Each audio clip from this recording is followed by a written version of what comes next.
High বন্ধুরা, যে মেয়েটা আগে কিছুই করতে পারতো না সেই মেয়েটা বিয়ের পর এখন রুটি বানাতেও শিখে গেছে।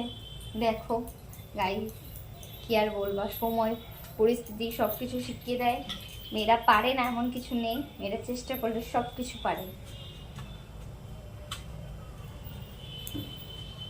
বিয়ের আগে এক গ্লাস জল তুলো কোনোদিনও হাতে খাইনি, আজ আমি বাড়ির সবার জন্য রুটি বানাতে পারি।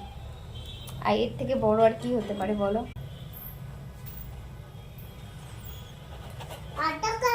এখানে আসো না মাম্মা, এখানে গরম চা একটু পুড়ে গেলে পুড়ে যাবে শরীর মা। ভালো।